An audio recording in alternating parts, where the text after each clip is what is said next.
Hello guys, welcome to my channel. Today we start the chapter Historical Background, first chapter of M. Lakshmikant. So let's begin with this chapter. The British came to India in 1600 as traders. जो British थे वो India में आते हैं as a traders 1600 में in the form of East India Company, which has the exclusive right of trading in India under a charter guaranteed by Queen Elizabeth I. तो किस form में, मतलब ब्रिटिशर्स क्या कहते हैं, ईस्ट इंडिया कंपनी जो होती है वो अपने इंडिया में आती है 1600 में और क्या करती है, उसके पास exclusive right of trading in India, मतलब उसके पास छूट होती है इंडिया में ट्रेड करने की। एक चार्टर एक्ट, अगर हम आगे पढ़ेंगे अभी चार्टर एक्ट वगैरह के बारे में, उस चार्टर एक्ट के थ्रू ईस्ट इंडिया कंपनी को एक्सक्लूसिव राइट मिलती है कि वो अपनी इंडिया में ट्रेड कर सकते हैं। और वो चार्टर एक्ट कौन ग्रांटेड करता है? Queen Elizabeth first. देखो, ब्रिटिशर से पहले अपने इंडिया में और भी बहुत लोग आ चुके हैं, ठीक है। पहले आए थे पोर्टुगीज़, जो जिनको पुर्तगाली जो भी ऐसे ही कुछ हिंदी में कहते हैं। फिर आए थे अपने,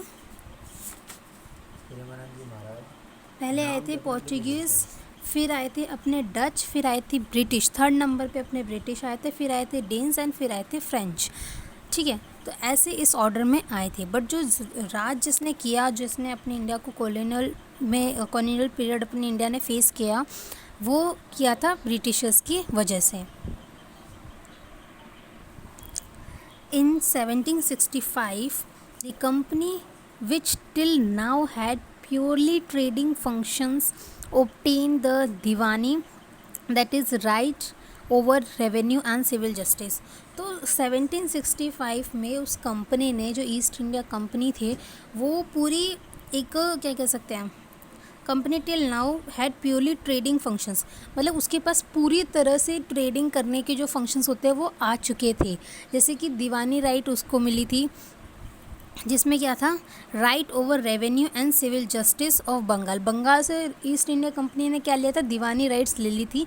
जो उस दीवानी राइट में क्या था, फ्री ट्रेड कर सकते हो, आपको पूरे राइट से ट्रेड करने की। Bihar and Orissa, this started its career as a territorial power, और इसकी वजह से क्या हुआ, जो कंपनी की एक टेरिटोरियल पावर क्या हुई, इस्टेब्लिश होना शुरू हो गई। In 1858, in the wake of Sepoy Mutiny, the British Crown assumed direct responsibility for the governance of India। जो सिपॉय म्यूटनी हुई थी कब, 1858 में, उसमें जो ब्रिटिश क्राउन था, यानी कि जो ब्रिटेन में जो राजा थे या रानी थी, उस टाइम रानी थी, उसने ये अज्यूम कर लिया, उसके पास एक डायरेक्ट रिस्पॉन्सिबिलिटी आ गई किस चीज़ की, इंडिया को गवर्न करने की, ठीक है। This rule continue until India was guaranteed independence on 15 अगस्त 1947। और जो उसने ऐसा गवर्न किया कि हमें आज़ादी मिली 1947 में, ठीक है। 1947 में 15 अगस्त 1947 में है आज़ादी मिली, मतलब उनका शासन इतना ज़्यादा लंबा रहा हमारे ऊपर। With independence came the need of for the constitution, और जब इंडिपेंडेंट हुए, हम आज़ाद हुए, तो हमें एक कॉन्स्टिट्यूशन की ज़रूरत थी जिसके थ्रू हम अपने इंडिया को गवर्न कर सके, क्योंकि उससे पहले तो ब्रिटिश गवर्न कर रहे थे, है ना। Hence, a constituent assembly was formed for this purpose in 1946 and came on Jan 26, 1950। इसकी वजह से क्या हुआ, कॉन्स्टिट्यूशन असेंबली फॉर्म हुई थी। ये सब हम लोग आगे पढ़ने वाले। कॉन्स्टिट्यूएंट असेंबली फॉर्म हुई किस लिए, कॉन्स्टिट्यूशन को बनाने के लिए, जो लागू हुआ था 26 जनवरी 1950 में। The constitution came into being, however various feature of the Indian Constitution and polity had their roots in British rule। जो कॉन्स्टिट्यूशन बना उसमें काफ़ी सारे फीचर्स, आप कॉन्स्टिट्यूशन पढ़ोगे ना तो उसमें देखोगे कि काफ़ी सारे जो फीचर्स हैं ना वो ब्रिटिश रूल में जो लागू किए गए थे वही हैं। There was certain event in the British rule that laid down the legal framework for the organization and the functioning of government and administration in British India. जो क्या बोलते हैं, there is certain event in the British rule that laid down legal framework for the organization and functioning. जो British के दौरान जो भी legal framework था, मतलब उनका जैसा जैसा उन्होंने शासन किया, उनके जो हेड रहे, ठीक वैसा से ही कुछ हमने अपने कॉन्स्टिट्यूशन में भी ऐड किया. जैसे कि उस टाइम वॉइस रहे थे, अभी हमारे चीफ मिनिस्टर्स हैं, मतलब ऐसा. I am just giving an example. और आगे जब हम लोग इस पूरी बुक को पढ़ेंगे then we get to clear कि कैसे कौन कौन सी चीज़ें थी जो अपनी अभी अपने कॉन्स्टिट्यूशन में है और जब ब्रिटिश का राज था तब वो चीज़ लागू थी. These events have greatly influenced over constitution and polity. They are explained here in a chronological order under two major heading. तो हम जो पढ़ने वाले हैं, मतलब अपना ये क्या बोलते हैं, गुलामी से लेके आज़ादी तक का पीरियड, वो हम दो पार्ट में डिवाइड करते हैं. पहला था कंपनी रूल था जो कि 1773 से लेके 1858 तक था. फिर आया क्राउन रूल, यानी कि कंपनी से जो पावर ले ली थी ब्रिटिश क्राउन ने, फिर उसका रूल आता है 1858 से 1947 तक. देखो अब ऐसा नहीं है कि कंपनी रूल जब शुरू हुआ तभी ब्रिटिशर्स आए थे. ब्रिटिशर्स हमारे आ चुके थे 1608 में. ठीक है, 1608 में कौन आ गए थे हमारे ब्रिटिशर्स, हमारे नहीं, मतलब अब उनके ब्रिटिशर्स आ चुके थे. ठीक है, तो ये था एक क्या कहते हैं, इंट्रोडक्शन समझ लो. तो देखो क्या है गाइस कि कुछ लोग क्या कहते हैं, अभी हम लोग आगे ही पढ़ेंगे कि जो ब्रिटिशर्स आए थे उनने हमारे देश के लिए अच्छा किया. बट द बेसिक थिंग और जो चीज़ हमें देखनी है वो है मोरल, यानी कि आप कुछ भी चीज़ कर रहे हो तो उसके पीछे आपकी इंटेंशन क्या है. तो ब्रिटिशर्स की इंटेंशन कभी सही नहीं रही हमारे इंडिया को लेके. अगर उनने रेलवे लाई तो वो अपने सुविधा के लिए लाए. तो देखो ऐसा होता है कि एक इंसान ने चोरी करी और एक इंसान ने और चोरी करी. अब इस इंसान ने जो चोरी करी ये तो उसका रोज़मर्रा का काम था, चोरी चकारी वो सब वो करता था. बट इस इंसान ने जो चोरी करी वो उसका एक क्या कह सकते हैं, उसके पीछे रीज़न था कि कोई बीमार है घर में, उसको बचाने के लिए, या फिर उसको पैसों की बहुत ज़्यादा अर्जेंट ज़रूरत थी, इसलिए इस इंसान ने चोरी करी. तो जो इन दोनों का जो मोरल है, दोनों का इंटेंशन है वो अलग अलग है. आप इस इंसान को गलत नहीं बता सकते. ठीक है, ठीक वैसे ही जो ब्रिटिशर्स का मोरल था वो इस चीज़ पे था. ठीक है, इस ना कि इस चीज़ पे. तो इसलिए ब्रिटिशर्स ने अगर डेवलपमेंट किया, नो डाउट डेवलपमेंट किया, बट जो उसके पीछे जो उनकी इंटेंशन थी वो सही नहीं थी, तो वो अच्छे नहीं थे. ठीक है, डेवलपमेंट के साथ साथ जितना डेवलपमेंट नहीं किया उससे ज़्यादा तो अपनी इंडिया को वो बर्बाद करके चले गए थे. खैर अब हम स्टार्ट करते हैं अपने कंपनी रूल से, क्योंकि उससे पहले जो ब्रिटिशर्स आए थे 1608 से 1773 के जो पहले का पीरियड है उसमें ब्रिटिशर्स बस अपनी ट्रेडिंग पर्पस के लिए आते थे और ट्रेड करके चल जाते थे. लेकिन फिर उसके बाद जाके वो कंपनी रूल शुरू हुआ जहाँ पे वो गुलामी पे उतर आए. ठीक है, द कंपनी रूल 1773 से 1858 तक, ये हम लोग हिस्ट्री पढ़ रहे हैं. ठीक है, अपने कॉन्स्टिट्यूशन के. रेगुलेटिंग एक्ट ऑफ 1773, ये जितने भी एक्ट आएंगे, regulating act, charter act, government of India act, ये सब बहुत इंपॉर्टेंट हैं, इनको अच्छे से याद कर लीजिएगा. Regulating act of 1773, this act was of great constitutional importance as it was the first step taken by British government to control and regulate the affairs of the East India Company in India. ये बहुत ज़्यादा important act है constitutionally, क्योंकि ये पहला step था जब जो ब्रिटिश गवर्नमेंट थी वो ईस्ट इंडिया कंपनी को कंट्रोल करने लग गई थी. क्योंकि उससे पहले उनके पास ना अपनी अनलिमिटेड पावर थी. मतलब वो चाहते जो भी वो क्या बोलते हैं, इंडिया से लेके जाते थे सामान, स्पाइसेस वगैरह, वो अपने ब्रिटेन में जाके, अपने यूरोप में जाके बहुत ज़्यादा पैसे चार्ज करके बेचा करते थे. ठीक है, तो वो चीज़ वहाँ के जब गवर्नमेंट ने देखी तो वो उनको सही नहीं लगी. फिर उन्होंने क्या करा कि उस ईस्ट इंडिया कंपनी को रेगुलेट करना शुरू कर दिया. मतलब उनके कहने पे वो कंपनियाँ फिर चलने लग गई. तो ये पहला स्टेप था. ठीक है, it recognised for the first time the political and administrative functions of the company. तो जो ब्रिटिश क्राउन था वो क्या करता था, उस कंपनी के पॉलिटिकल अफेयर्स और एडमिनिस्ट्रेटिव फंक्शंस को कंट्रोल करने लग गया था। It laid the foundations of central administration in India.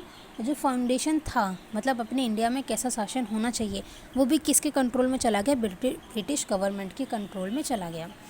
The features of this act, features क्या थे, it designated the governor of Bengal as the governor general of Bengal and created an executive council of 4 members to assist him।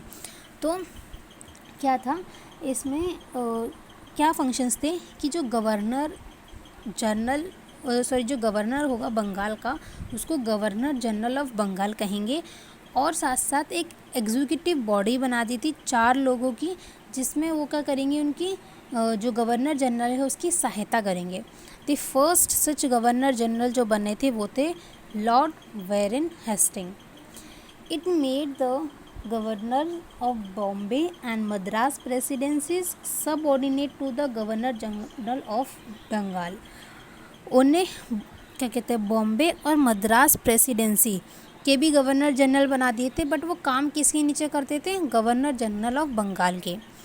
And like earlier when the 3 presidencies were independent of one and other. और उससे पहले क्या था, जो तीनों presidency थी यानी कि बंगाल, मद्रास और अपना बॉम्बे, ये तीनों प्रेसिडेंसीज पहले सेपरेट काम करती थी, अपने अपने प्रेसिडेंसीज में काम करती थी। बट अब क्या होगा, जो बॉम्बे और मद्रास हैं उन दोनों के जो गवर्नर हैं वो किसके सबऑर्डिनेट रहेंगे, बंगाल गवर्नर जनरल के। It provide for the establishment of supreme court at Calcutta 1774 में सुप्रीम कोर्ट बना था कलकत्ता के अंदर, कंप्राइजिंग 1 चीफ जस्टिस होंगे और 3 अदर जज उसमें होंगे। It prohibited the servant of the company from engaging in any private trade or accepting present or bribe from the natives। और वो क्या चीज़ बंद कर दी गई थी कि जो कंपनी में काम करने वाले लोग हैं वो एक तो अपना पर्सनल ट्रेड नहीं कर सकते, यानी कि वहाँ पे जाके आप कंपनी के साथ तो काम कर ही रहे हो, साथ में वहाँ पे लोकल लोगों के साथ काम करने लग गए, तो ऐसा नहीं होगा। प्राइवेट ट्रेड थे वो बंद कर दिए गए थे। कोई भी ब्राइब यानी कि रिश्वत वगैरह आप नहीं ले सकते वहाँ के लोगों से। वहाँ के लोग यानी कि इंडिया के लोग जो उस टाइम पे थे, वहाँ से आप कोई रिश्वत वगैरह नहीं लोगे, उन पर कोई ऐसा दबाव नहीं डालोगे कि आपको पैसे दें, ठीक है। It strengthened the control of the British government over the company by requiring the court of directors, governing body of the company, to report on its revenue, civil and military affairs in India। और इस चीज़ को यानी कि company पे ध्यान रखने के लिए ब्रिटिश गवर्नमेंट ने क्या किया था, एक कोर्ट ऑफ डायरेक्टर्स बना दिया था, एक गवर्निंग बॉडी थी ऑफ द कंपनी जो रिपोर्ट करेगी क्या रेवेन्यू जनरेट हुआ, उसकी सिविल अफेयर्स, उसके मिलिट्री अफेयर्स, ठीक है।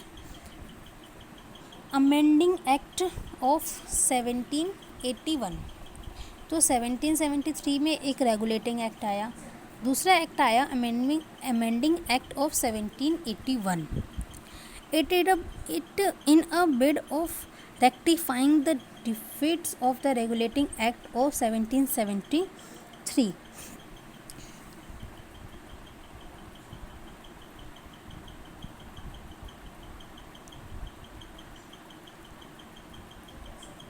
जो रेगुलेटिंग एक्ट में जो डिफेक्ट थे, कुछ ऐसी चीज़ थी जो उसमें कमी थी, उस चीज़ को अमेंड करा गया इस एक्ट में, ठीक है।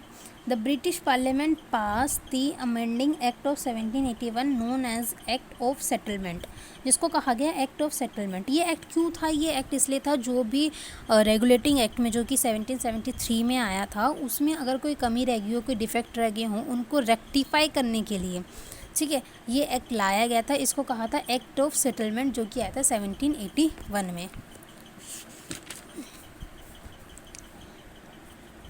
इसकी क्या फीचर्स थे, क्या चीज़ सुधारी गई, ये देखते हैं। It exempted the governor general and the council from the jurisdiction of Supreme Court for the act done by them and their official capacity। इसमें क्या कहेगा, जो गवर्नर जनरल थे और जो काउंसिल थी वो कोर्ट के दायरे में नहीं आएंगे, मतलब वहाँ से वो क्या होंगे, उनको छूट प्राप्त होगी, वहाँ से वो उसके दायरे में नहीं आएंगे। वो कुछ भी काम कर रहे हैं वो जुरिडिक्शन वो जस्टिफाई नहीं करेंगे सुप्रीम कोर्ट को। कौन कौन, गवर्नर जनरल और काउंसिल जो थी। Similarly it also exempted the servants of the company from the jurisdiction of the supreme court और देयर ऑफिशियल एक्शन। ये लोग जो थे गवर्नर जनरल और काउंसिल, ये तो कोई भी एक्ट करेंगे वो जुरिडिक्शन में नहीं आएगा सुप्रीम कोर्ट के। ठीक वैसे ही जो सर्वेंट थे, यानी कि जो कंपनी में काम करने वाले लोग थे, सर्वेंट भी उस जुरिडिक्शन से बाहर होंगे। जो भी अपना वो ऑफिशियल एक्शन करेंगे वो सुप्रीम कोर्ट उसको जस्टिफाई नहीं करेगा। ये इसके अंदर था। It excluded the revenue matter and matter arising in the collection of revenue from the jurisdiction of the supreme court. और दूसरा क्या था कि इनकी ये कुछ भी रेवेन्यू जनरेट करते हैं वो भी जुरिडिक्शन के बाहर होगा सुप्रीम कोर्ट के। It provided that the supreme court was to have jurisdiction over all the inhabitant of Calcutta. It also required the court of administers the personal law of defenders. तीसरा क्या था, it provide that the supreme court was have jurisdiction over all the inheritant of Calcutta. यानी कि जो supreme court क्या चीज़ देख सकता है, जो कलकत्ता में इनहेरिटेंस है वो चीज़ वो देख सकता है। It also required the court to administer the personal law of defenders. जो पर्सनल लॉ है डिफेंडर्स के, that is Hindu were to be try to according Hindu law and Muslim were try to according Mohammedan law. देखो क्या था, जो वहाँ के local लोग थे, यानी कि जो ब्रिटिशर्स के अलावा जो लोग थे वो उनकी जुरिडिक्शन केवल सुप्रीम कोर्ट कर सकते हैं। यानी कि हिंदू जो अपने हिंदू लॉ के अकॉर्डिंग चलते थे और जो मुसलमान अपने मुस्लिम लॉ के अकॉर्डिंग चलते थे वो चीज़ वो सुप्रीम कोर्ट दे सकता है, पर ब्रिटिशर्स के जो एक्शंस होते थे ऑफिशियल एक्शंस वो उसके जुरिडिक्शन में नहीं आते। It laid down that the appeal from the provisional court could be taken to the governor general in council and not in the supreme court। जो प्रोविजनल कोर्ट था, अच्छा जैसे कि अगर गवर्नर जनरल जो थे इन काउंसिल, अगर उनको कुछ उनके खिलाफ़ कुछ अपील अगर आपको करनी है या फिर कुछ भी अपील करनी है तो वो जाएगा प्रोविजनल कोर्ट में, ना कि सुप्रीम कोर्ट में। It empowered the governor general in council to frame regulation for the provisional court and councils. ठीक है, ये पॉइंट्स थे, ये फीचर्स थे किसके अंदर, अपने जो अमेंडिंग एक्ट आया है 1781 का। किस चीज़ को अमेंड करते हुए, रेगुलेटिंग एक्ट ऑफ 1773 के। दूसरा इम्पॉर्टेंट एक्ट है वो है Pitt's act, Pitt's India act of 1784, यानी कि 3 साल बाद ये एक्ट आया। The next important act was the Pitt's India act of 1784। इसके क्या फीचर्स थे, it distinguish between the commercial and political function of the company. जो भी कमर्शियल फंक्शन है यानी कि जो पैसे से रिलेटेड फंक्शंस हैं और ठीक वैसे ही जो पॉलिटिकल फंक्शंस हैं।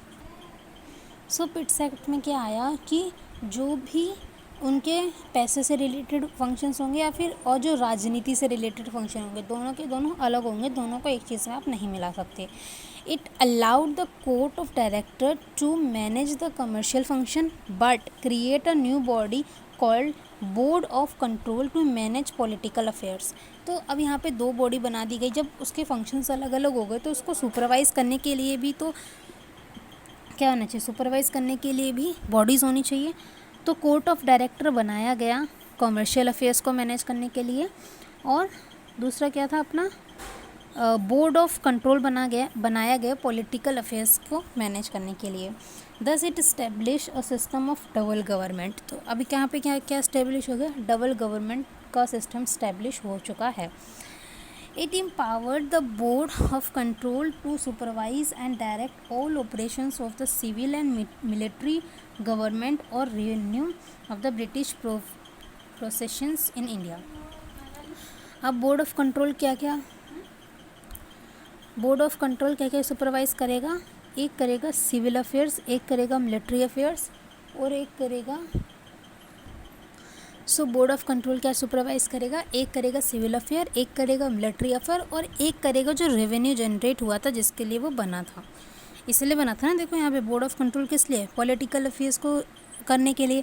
तो पॉलिटिकल अफेयर्स में क्या है, इसमें रेवेन्यू जनरेट जो होगा, मिलिट्री अफेयर्स जो होंगे और सिविल अफेयर्स जो होंगे वो कौन देखेगा, सुपरवाइज करेगा, बोर्ड ऑफ कंट्रोल और द ब्रिटिश प्रेसिडेंट। दस the act was significant for 2 reason, 2 reason ऐसे हैं जिसके लिए बहुत ज़्यादा सिग्निफिकेंट हो जाता है। First, the company territories in India were for the first time called the British procession in India.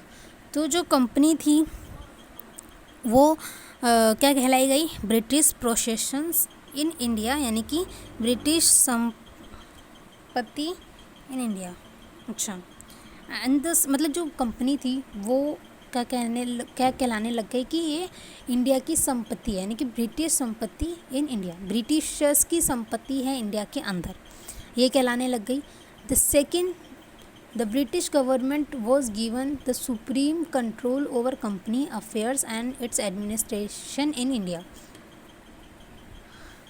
जो सेकेंड चीज़ थी वो क्या थी, जो ब्रिटिश गवर्नमेंट है वो given the supreme control, British government को सुप्रीम कंट्रोल दे दिया गया companies over the company affairs and in administration, मतलब इंडिया के अंदर एडमिनिस्ट्रेशन वो संभालेगा, वो कौन, ब्रिटिश गवर्नमेंट संभालेगी, और जो कंपनी के अफेयर्स हैं वो भी ब्रिटिश गवर्नमेंट संभालेगी, यानी कि 2 चीज़ वो संभालने लग गई थी। एक्ट ऑफ 1786, अब एक और एक्ट आया 1786 में, क्या था 1786, lord Cornwallis was appointed as governor general of Bengal. अब गवर्नर जनरल चेंज हो गए, अब कौन बन गया, लॉर्ड कॉर्नवालिस बन गया। He replaced to demand to accept the post, ठीक है। First, he should be given power to override the decision of the council in special cases. कुछ ऐसे केसेस में क्या कर सकते हैं, जो काउंसिल बनाई गई थी उसकी भी डिसीजंस को ओवर पावर कर सकता है, यानी कि अपने मनमानी चला सकता है कुछ केसेस में, ऐसा नहीं है कि हर केस में। He could also be commander in chief according to the act of 1786 was enacted to make the provisions. और वो क्या कर सकता है, वो कमांडर ऑफ चीफ भी बन जाएगा। मतलब उनने अपने ऊपर इतनी ज़्यादा पावर लद ली थी, पावरों से ज़्यादा, मतलब पावरों से घिर गए थे वो, इतनी ज़्यादा अपने पे हर चीज़ की पावर ले रहे हैं। गवर्नर जनरल उनको बनना है, कमांडर ऑफ चीफ उनको बनना है, काउंसिल का चीफ उनको बनना है, मतलब पता नहीं कितने तो उनको चीफ बनने ही बनने हैं भाई, क्या कर रहे थे इतने पावर का। अब शुरू होते हैं हमारे चार्टर एक्ट। हमने 4 एक्ट देखे, एक था हमारा रेगुलेटिंग एक्ट और 1773, एक था अमेंडिंग एक्ट जो कि 1781 था, जो कि अमेंड कर रहा था रेगुलेटिंग एक्ट को। दूसरा था पिट्स एक्ट। अब 2 एक्ट याद रखो, एक रखो रेगुलेटिंग एक्ट और एक रखो पिट्स एक्ट जो कि 1784 का था। फिर एक और एक्ट आया 1786 का, जिसमें जो वो थे गवर्नर जनरल, वो क्या बन सकते हैं, कमांडर इन चीफ बन सकते हैं, मतलब उनके पास ये भी पावर आ गई। और वो कुछ केसेस में काउंसिल के भी डिसीजंस को ओवरराइड कर सकते हैं। अब पढ़ते हैं चार्टर एक्ट ऑफ 1793। 1793 का चार्टर एक्ट में फीचर्स क्या थे, it extended the overriding power given to the lord Cornwallis over his council to all future governor general and governor of presidencies. जो पावर थी किसमें, 1786 यानी कि इस वाले एक्ट में क्या थी कि वो ओवरराइड कर सकता है कुछ केसेस में अपने काउंसिल्स के डिसीजंस को भी। ये पावर और एक्सटेंडेड कर दी गई, जो भी आने वाले लॉर्ड कॉर्नवालिस तक नहीं सीमित रखी, जो भी आने वाले गवर्नर जनरल हैं और जो प्रेसिडेंसीज़ में जो जनरल हैं या फिर गवर्नर हैं, वो भी इस पावर को यूज़ कर सकते हैं, यानी कि कुछ केसेस में वो लोग भी अपने काउंसिल्स के डिसीजंस को ओवरराइड कर सकते हैं। It gave the governor general more power and control over the government of the subordinate presidencies of Bombay and Madras. इसमें क्या है कि जो गवर्नर जनरल हैं उनको ज़्यादा पावर दी गई and control over the government को कंट्रोल करने के लिए गवर्नमेंट से भी ऊपर अपने आप को इन्होंने बना लिया। सबऑर्डिनेट यानी कि मद्रास और बॉम्बे प्रेसिडेंसीज, समझे इसका मतलब जो मद्रास और बॉम्बे प्रेसिडेंसी है वो सबऑर्डिनेट है किसकी, बंगाल की। तो जो बंगाल के जो गवर्नर जनरल हैं उसके पास बहुत ज़्यादा पावर है, वो डिसीजंस को क्या कर सकता है, ओवरराइड कर सकता है। It extended the trade monopoly of the company in India from another period of 20 years भी। अच्छा, यहाँ पे देखो ये बहुत इंपॉर्टेंट है, जो मोनोपोली की इन्होंने बात करी है, इन्हें क्या कहा अपने ब्रिटिश गवर्नमेंट को कि हमें 20 साल तक कोई भी कंपनी इंडिया में नहीं आनी चाहिए, कोई भी कंपनी यानी कि ब्रिटिश की कोई और कंपनी इंडिया में नहीं आनी चाहिए ट्रेड करने के लिए, 20 साल तक हमें ये मोनोपोली दो, और दी भी उनकी सरकार ने। It provided that the commander in chief was not able to be a member of the governor general council unless he was so appointed. It provided that the commander in chief was not be a member of the governor general council. जो commander in chief होगा वो member नहीं होगा किसका, governor general council का, unless he was so appointed, अगर उसको appoint कर दिया गया हो। It laid down that the member of the board of control and their staff were henceforth to be paid out of the Indian revenue. It laid down the member of the board of control and their staff अब से to be paid out of the Indian revenue। अच्छा, जो India से जो भी revenue generate होगा तो उनकी सैलरी या फिर उनको कहाँ से दी जाएगी, किन इंडियन रेवेन्यू से दी जाएगी, किनको, जो भी बोर्ड ऑफ कंट्रोल के जो भी मेंबर होंगे, जो भी स्टाफ होंगे, उनकी सैलरी कहाँ से आएगी, इंडियन रेवेन्यू से आएगी। यानी कि ये लोग हमारे टुकड़ों पे पल रहे थे ठीक है, बात तो सही है। ठीक है, इंडियन रेवेन्यू से अगर उनकी सैलरी दी जाएगी तो इंडिया के पैसे कौन है, हमारे तो थे वो। खैर क्या ही कर सकते हैं। फिर आया चार्टर एक्ट ऑफ 1813। इसमें क्या फीचर्स थे, it abolish the trade monopoly of the company in India. जो इनको मोनोपोली मिली थी 1793 में, वो 1813 में ख़त्म कर दी गई। That is the Indian trade was thrown up to all British merchants, however it continue the monopoly of the company over trade in tea and trade with China. तो क्या था, वैसे तो मोनोपोली ख़त्म कर दी गई थी, मतलब कि और कंपनी चाहे तो वहाँ पे आके ट्रेड कर सकती है, या फिर कोई इंडिया की ही कंपनी चाहे तो वो ट्रेड कर सकती है। बट सिर्फ दो चीज़ में उनको मोनोपोली थी, एक तो वो टी के बिजनेस में यानी कि trade off T, trade T चाय के बिजनेस में, और दूसरा ट्रेड विथ चाइना। तो इन दो के साथ उनको अभी भी आज़ादी थी, उनकी खुद की, मतलब वही ये काम कर सकते हैं, कोई और ये काम नहीं कर सकता। It asserted the sovereignty of the British Crown over the company territory in India.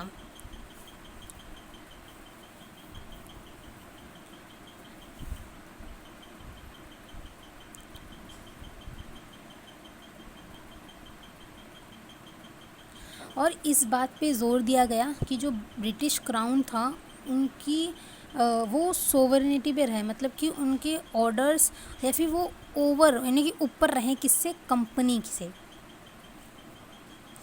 मतलब ब्रिटिश क्राउन जो थे उनको ज़्यादा पावर दी गई एज़ कम्पेयर टू कंपनी। मतलब यहाँ पे क्या हो रहा है, धीरे धीरे कंपनी की पावर थोड़ी कम की जा रही है, और जो ब्रिटिश क्राउन थे उनकी पावर थोड़ी ज़्यादा की जा रही है। It allowed the Christian missionaries to come to India for the purpose of enlightenment the people. मतलब जो ब्रिटिश जो क्रिश्चियंस थे वो अपने इंडिया में आ सकते हैं अपने धर्म को प्रमोट करने के लिए। It provide for the spread of western education among the inhabitant of British territory in India. Western education को भी उन्होंने प्रमोट किया। It authorise the local government in India to impose taxes on person, they could also punish the person for not paying tax. अच्छा, उनने local government को ये अधिकार दे दिया, ये पावर दे दी कि वो क्या कर सकते हैं, लोगों पे टैक्स लगा सकते हैं, अगर किसी ने नहीं दिया तो उसको पनिश भी कर सकते हैं। मतलब ये पावर लोकल गवर्नमेंट जो थी वहाँ पे अपने इंडिया में उनके पास आ गई थी। वहाँ पे का मतलब समझ लेना इंडिया की बात हो रही है, क्योंकि सारी कहानी इंडिया में चल रही है। फिर आया दूसरा चार्टर एक्ट, तीसरा चार्टर एक्ट, जो कि था चार्टर एक्ट ऑफ 1833। इसमें क्या था कि it made the governor general of Bengal as governor general of India. अब जो बंगाल के गवर्नर जनरल थे उस पद को हटाते हुए गवर्नर जनरल ऑफ इंडिया कर दिया गया। And vested him all civil military power, और उसके हाथ में क्या थमा दी गई, जितनी भी सिविल पावर थी और जितनी भी मिलिट्री पावर थी वो किसके पास हो जाएगी, अब गवर्नर जनरल ऑफ इंडिया के पास। दस the act created for the first time government of India having authority over the entire territorial area possessed by the British in India। इस एक्ट ने फर्स्ट टाइम क्या क्रिएट किया, जो government of India थी उसके पास ये अथॉरिटी आ गई कि जितनी भी टेरिटरी है इंडिया की, मतलब इन ब्रिटिशर्स ने जितनी भी टेरिटरी अपने अंडर ले रखी है उन सब पे उन सब मतलब जितनी भी टेरिटरी ब्रिटिशर्स ने अपने अंडर ले रखी है उसके भी सिविल और मिलिट्री अफेयर्स जो थे वो कौन देखेगा, गवर्नर जनरल ऑफ इंडिया देखेगा। Lord William Bentinck was the first governor general of India. ये चीज़ याद रखना, ये नाम बहुत पूछे जाते हैं एमसीक्यूज़ में। First governor general of Bengal कौन था, वो था वॉरेन हास्टिंग, और गवर्नर जनरल ऑफ इंडिया कौन है, William Bentinck. It deprived the governor of Bengal and Madras of their legislative power। तो जो गवर्नर थे बंगाल के और मद्रास के उनके पास क्या आ गई, लेजिस्लेटिव पावर आ गई। The governor general of India was given exclusive legislative power for the entire British India. तो जो गवर्नर जनरल थे उसके पास क्या बोलते हैं, एक्सक्लूसिवली, मतलब क्या बोलते हैं समझ लो, एक्सक्लूसिवली मतलब कि जितनी भी जो भी लेजिस्लेटिव पावर होगी वो किसके अंडर होगी, गवर्नर जनरल ऑफ इंडिया के अंदर होगी। ठीक है। The law made under the previous act were called regulation, while the law made under this act were called acts. अच्छा, जो लॉ पहले वाले एक्ट्स में बनाए गए थे उनको हम कहते थे रेगुलेशंस, बट जो लॉ अब इन एक्टों में बनाए जाएंगे उनको हम कहेंगे acts. It ended the activities of the East India company as a commercial body. Commercial body जो ईस्ट इंडिया कंपनी आई थी उनकी एक्टिविटीज़ को बंद कर दिया गया, which become a purely administrative body. Commercial, वही यहाँ पे क्या बात आ गई कि उनने अपने ट्रेड को छोड़ के इंडिया पे राज करना शुरू कर दिया। तो वो चीज़ कहाँ पे शुरू हुई, देखो यहाँ पे लिखा हुआ है कि East India company ended activities of the East India company as a commercial body, यानी कि जो वो पैसे कमाने के इरादे से आई थी कि ट्रेड करना इंडिया में जाके, वो चीज़ तो उन्होंने क्या कर दी, ख़त्म कर दी। अब वो क्या बन गई, एडमिनिस्ट्रेटिव बॉडी, यानी कि इंडिया के जितने भी पॉलिटिकल अफेयर्स थे उसमें उन्होंने क्या करने, अपनी टांग घुसाना शुरू कर दिया था। It provided that the company territory in India were held by it in trust of His Majesty, their heirs and successors।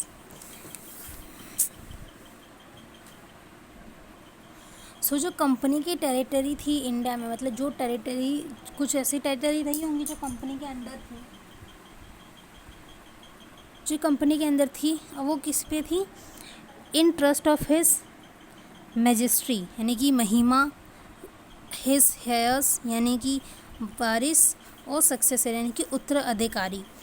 तो इन सब पे वर हेल्ड बाय, मतलब इनके थ्रू वो बची थी, मतलब कि जो टेरिटरी थी कंपनी की वो अब किस चीज़ पे डिपेंड हो गई, अपनी जो उसकी महिमा थी, जो उसकी क्या कहते हैं वारिस थे, जो उनको आगे ले जाने वाले थे, उन सब पे। ठीक है, इस चीज़ को भी छोड़ो, चलो ये लाइन को छोड़ ही दो। मेन क्या था, जो ईस्ट इंडिया कंपनी थी अब वो कमर्शियल बॉडी ना होते हुए एडमिनिस्ट्रेटिव बॉडी बन गई थी। द चार्टर एक्ट ऑफ 1833, यानी कि यही वाला, exempted to introduce a system of open competition for the selection of civil servant and stated that the Indian should not be debarred from holding any place, office and employ। और इसमें एक सबसे अच्छी बात क्या गई थी, यहाँ पे ओपन कंपटीशन कर दिया गया था, जिसका एग्ज़ाम आप आज भी दे रहे हो, जो है सिविल सर्वेंट एग्ज़ाम। इस चार्टर एक्ट में ओपन कंपटीशन कर दिया गया था। ये जो इंडियंस थे वो वंचित नहीं रहेंगे कोई भी पोजीशन होल्ड करने के अंडर द कंपनी, यानी कि वो लोग भी ऑफिसर्स की जो सिविल सर्वेंट्स होते हैं उनकी पोजीशंस भी होल्ड कर सकते हैं। पहले ऐसा नहीं था, पहले केवल ब्रिटिशर्स ही कर सकते थे। However, this provision was neglected after opposition from the court of director. पर इस चीज़ को कोर्ट ऑफ जो डायरेक्टर्स थे उन लोगों ने अपोज किया, पागल थे उन लोगों ने अपोज किया, ठीक है। बट फिर भी क्या गया था, उनके अपोजिशन को ना मानते हुए एक ओपन कंपटीशन करवा दिया गया कि जो इंडियंस थे वो भी क्या कर सकते हैं, कोई भी पोस्ट ले सकते हैं, होल्ड कर सकते हैं अंडर दी कंपनी। अब दूसरा तीसरा कौन सा चार्टर एक्ट है, ये चौथा चार्टर एक्ट आया 1853 का। शायद 9 चार्टर एक्ट हैं टोटल, देखते हैं, ये 4th है। This was the last of the series of charter act pass bye the British parliament between 1793 and 1857। अच्छा, ये लास्ट है, तो ये वाला लास्ट है इन द सेंस कि जो हमारे 2 रूल थे, एक था चार्टर एक्ट, एक था कंपनी रूल, यहाँ पे देखो, एक था कंपनी रूल और एक था क्राउन रूल। तो कंपनी रूल वाला ये चार्टर एक्ट लास्ट है, वैसे और भी एक जो क्राउन रूल है उसमें भी चार्टर एक्ट्स हैं, तो कंपनी रूल वाला ये चार्टर एक्ट लास्ट है। इसमें क्या कहते हैं, it separate for the first time the legislative executive functions of the governor general council. अब इसमें लेजिस्लेटिव के और एग्जीक्यूटिव के फंक्शंस अलग अलग कर दिए काउंसिल से। It provided for the addition of six new member called legislative councillors to the council। 6 नए मेंबर की बॉडी बनाई गई जिसको कहा गया legislative councillors of the council, यानी कि जो काउंसिल के 6 लोग थे वो किस पे वर्क करेंगे, लेजिस्लेटिव एक्शंस पे, लेजिस्लेटिव फंक्शंस पे। In other words it establish a separate governor general legislative council which came to be known as Indian legislative council. तो क्या किया गया कि एक सेपरेट बॉडी बना दी गई जिसको कहा गया गवर्नर जनरल लेजिस्लेटिव काउंसिल, मतलब ये एक सेपरेट बॉडी बनाई गई जिसको कहा गया इंडियन लेजिस्लेटिव काउंसिल, ठीक है। This legislative wings of the council functions as a mini parliament, एक मिनी पार्लियामेंट की तरह एक्ट किया करती थी, adopting the same procedure as the British parliament, और सारे प्रोसीजर सेम अडॉप्ट किए, क्योंकि ब्रिटिशर्स ही थे तो ब्रिटिश के जो पार्लियामेंट थे जहाँ वहाँ पे जैसा काम होता था वही फंक्शंस इधर भी अडॉप्ट कर लिए गए। Thus legislation for the first time was treated as a special function of the government requiring special machineries and special process, और ये एक स्पेशल फंक्शन ऐड हो गया था वहाँ पे गवर्नमेंट के अंदर, ठीक है। एक अलग ही लेजिस्लेटिव काउंसिल्स बना दी गई थी। It introduce an open competition system, यहाँ भी क्या हो गया, ओपन कंपटीशन सिस्टम को इंट्रोड्यूस किया गया of selection and recruitment of in civil servant. इसमें भी क्या था, सिविल सर्वेंट जो थे उनके लिए ओपन कंपटीशन था, मतलब कोई भी चाहे इंडियन हो, चाहे ब्रिटिशर्स हो, चाहे हिंदू हो, चाहे मुस्लिम हो, चाहे सिख हो, चाहे ईसाई हो, मतलब कोई भी सिविल सर्वेंट की पोस्ट के लिए एलिजिबल है। The converted civil service was thus through open to the Indians also, मतलब वही कहा मैंने कि कोई भी इससे अनुवंचित नहीं रहेगा, मतलब कोई भी इससे वंचित नहीं रहेगा, इंडियंस हो उनके लिए भी है और ब्रिटिशर्स हो उनके लिए भी, जो भी जिसने भी टेस्ट पास किया वो उस पोस्ट के लिए एलिजिबल हो जाएगा। Accordingly the Macaulay committee, the committee on the Indian civil service was appointed in 1854 कि ये कमेटी बनाई गई जिसका नाम था मैकले कमेटी, जिसमें क्या देख रेख होगी, जो भी कमेटी जो अपॉइंट हुई है वो इंडियन सिविल सर्विस के लिए जो भी मतलब प्रोविज़न्स लाने हो उनका सिलेक्शन, जैसे अभी अपने यूपीएससी है तो ठीक वैसा ही इसमें क्या था, मैकले कमेटी थी, जो भी उनके अंदर उसके अंदर कुछ भी चीज़ लानी हो, बदलाव करने हो, वो कौन सी कमेटी देखेगी, मैकले कमेटी देखेगी, जो कि 1854 में आई है। It extended the company rule and allowed it to retain the possessions of Indian territory on trust for the British Crown. It extended the company rule and allowed it to retain the possessions of Indian territory on trust for the British Crown. इसमें क्या कहते हैं, company के जो rule थे उसको extend कर दिया गया था और अलाउ कर दिया गया था retain the possessions of Indian territory, but it did not specify any particular period unlike the previous charter. This was a clear indicator that the company rule could be terminated at any time the parliament like. अच्छा, तो इसमें क्या हुआ था कि जो company का जो रूल चल रहा था उसको कभी भी पार्लियामेंट क्या कर सकती है, टर्मिनेटेड कर सकती है, यानी कि हटा सकती है, बदल सकती है, ठीक है. उसका कोई ऐसा पीरियड नहीं दिया गया था, ठीक है. It introduce for the first time local representation in India, legislative council. अच्छा, देखो पहले लेजिस्लेटिव काउंसिल में केवल ब्रिटिशर्स थे, अब क्या कर दिया, फर्स्ट टाइम जो लोकल रिप्रेजेंटेटिव यानी कि जो इंडिया के लोग थे वो भी इंडियन लेजिस्लेटिव काउंसिल में पार्ट ले सकते थे. Of the 6 new legislative member of the governor general council, 4 members were appointed by the local provisional government of Madras, Bengal and Bombay and Agra. यानी कि जो 6 मेंबर थे लेजिस्लेटिव काउंसिल में से, उसमें से 4 जो मेंबर होंगे वो प्रोविजनल गवर्नमेंट के होंगे. कहाँ से, मद्रास से, बॉम्बे से, बंगाल से, आगरा से. यानी कि इन चारों प्रेसिडेंसीज से एक एक मेंबर आएगा जो किस में अपॉइंट होगा, इंडियन लेजिस्लेटिव काउंसिल में होगा. ये भी फर्स्ट टाइम किया गया था, ठीक है. तो यहाँ पे अपना एंड होता है कंपनी रूल, ठीक है. अब आता है अपना क्राउन रूल. सो क्राउन रूल के बारे में पढ़ते हैं, जो कि रहा 1858 से 1947 तक. फिर उसके बाद तो अपना देश आज़ाद हो ही गया था, ठीक है. तो जो क्राउन रूल था उसमें सबसे पहला जो एक्ट आया वो था government of India act of 1858. देखो पहले जितने भी एक्ट आए थे उसमें कोई भी गवर्नमेंट ऑफ इंडिया एक्ट नहीं था, क्योंकि अब यहाँ पे जो कंट्रोल है वो ब्रिटिश गवर्नमेंट का है. तो और किसके ऊपर कंट्रोल है, गवर्नमेंट, इंडिया की गवर्नमेंट के ऊपर. तो इसलिए जो एक्ट है वो क्या है, government of India act of 1858. The significant act was enacted in the wake of the revolt of 1857. 1857 के बाद ये जो लॉ है वो लाया गया, also known as the first war of independence और द सिपाही म्यूटिनी.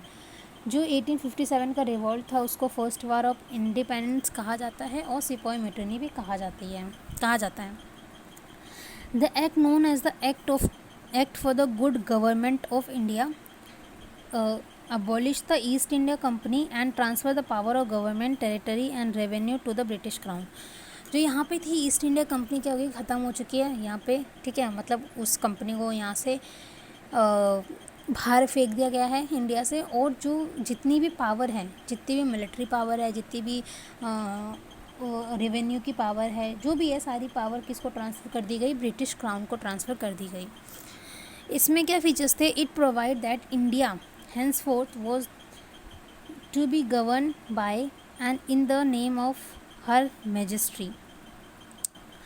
इसमें क्या कहा गया कि जो इंडिया है अब उससे क्या करेगा, govern in the name of her majesty. Majesty के नाम पे इंडिया गवर्न करेगा. It change the designation of governor general of India to that of viceroy of India. कहने की जो पहले गवर्नर जनरल था अब उससे चेंज होके क्या बन गया, viceroy of India. He was the direct representative of the British crown in India. British crown में ये क्या डायरेक्ट रिप्रेजेंटेटिव है. जैसे कि अपने इंडिया के अगर रिप्रेजेंटेटिव कहा जाए तो वो होते हैं हमारे पीएम, ठीक है, पीएम होते हैं. तो जैसे अपने इंडिया में पीएम, ठीक वहाँ पे यहाँ पे क्या है, viceroy of India. Lord Canning first viceroy of India बने थे. 3 चीज़ याद रख लेना, गवर्नर जनरल ऑफ बंगाल थे Warren Hastings, governor general of India थे विलियम बेंटिक, और ये जो फर्स्ट वाइसरॉय ऑफ इंडिया बने हैं Canning. It ended the system of double government by abolishing the board of control and court of directors. तो ये भी ख़त्म हो गया कि अब दो दो सरकार नहीं होगी भाई, एक ही सरकार होगी जो कि ब्रिटिश क्राउन उसे कंट्रोल करेगी।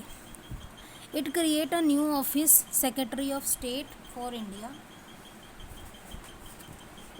क्या करा इसमें, नया ऑफिस बनाया जो था सेक्रेटरी ऑफ स्टेट इंडिया का, vested with complete authority and control over Indian administration. और इसके बाद सारी पावर थी जो भी इंडियन एडमिनिस्ट्रेशन को कंट्रोल करने के लिए चाहिए, वो कौन कंट्रोल करेगा, सेक्रेटरी ऑफ स्टेट करेगा। The secretary of state was the member of British cabinet and was responsible ultimately to the British parliament. और ये कौन होगा, ब्रिटिश कैबिनेट का ही मेंबर होगा जो कि रिस्पॉन्सिबल होगा रिस्पॉन्सिबल किसको होगा, ब्रिटिश पार्लियामेंट को होगा। यानी कि ये कुछ भी काम करेगा, कोई भी चीज़ इम्प्लीमेंट करेगा, अबॉलिश करेगा, लागू करेगा, नहीं करेगा, वो किसको जवाबदेह होगा, ब्रिटिश पार्लियामेंट को। It establish a 15 member council of India to assist the secretary of state for India. 15 member की काउंसिल बनाई गई।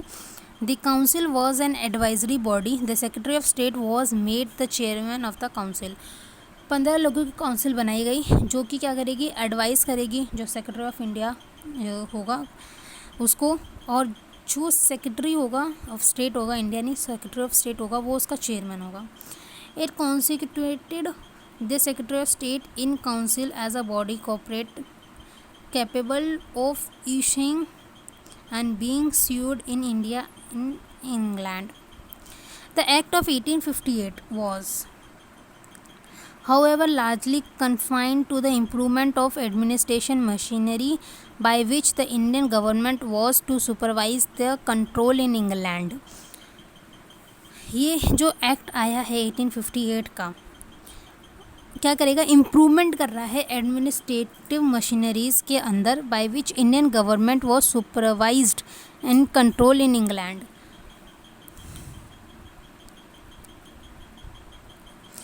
It did not alter in any substantial way the system of government that prevailed in India. It did not alter in any substantial, संतोषजनक,